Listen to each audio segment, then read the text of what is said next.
لێدان، ئێشکەنجە، زۆر و زەحمەتی vîn û îradeya şervanên dîlgirtî yên li cem hikûmeta Demîkiya Şamê neşkenand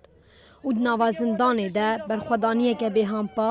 mîna şehîd Mazlûm Doxan û hevalên wî dane meşandin. Beriya du rojan, 230 dîlgirtî ji zindanên hikûmeta Demîkiya Şamê hatin azadkirin û çavê malbat, zarok, dayîk û xizmên xweronî kirin. Dîlgirtiyê bi navê Lewend Hîmo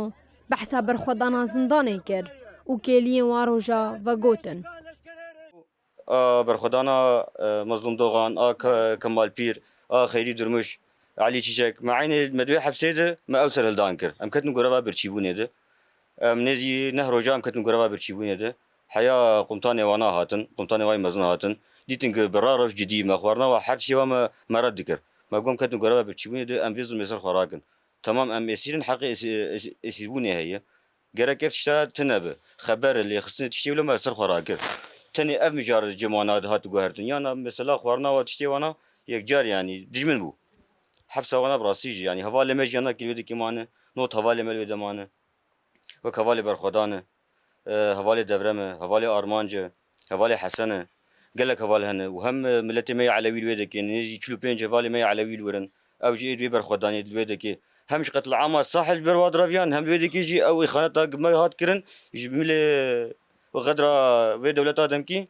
براسيج يعني قال كي جوار نباش يعني أملتي ما على وجه هنا كي مارانا أبتشتي قدور قومي الآلية دنجي دîlgirtiyê bi navê Zagros Qamişlo diyar kir ku wan rojane lêdan û îşkence di nava zindanê de jiyan dikirin. يعني ام صراحه حتى خو بكار تاني مزماني خوي كردين بابكار تاني وقتي حاضر بون ولا حاضر بون دمك يه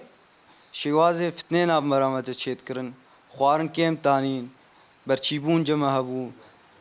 ليدان هبو إهانت هبو قوتني خنزير قالك بكار تانين يا قصدي يا مرتزق اب قوتني ولو نخوش بكار تانين بس نقا مرحلة ما ندهش بقي مرحلة انو خبر وانا كيبكن بشتي دمك مرابون استعصاي ما تشيكر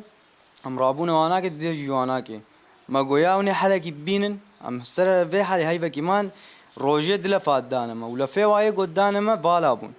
يعني لفا حلاوي هفقه حلاوي تيدا وناني سياحي تراكيت كت ايرو بدي زاروكي عمري 5 سالي دناني سياحي تيرناخوي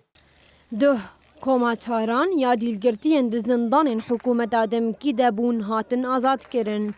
Lê hîna jî bi sedan şervan di nava zindanê de ne û çavên malbatê wan li hêviya wan e.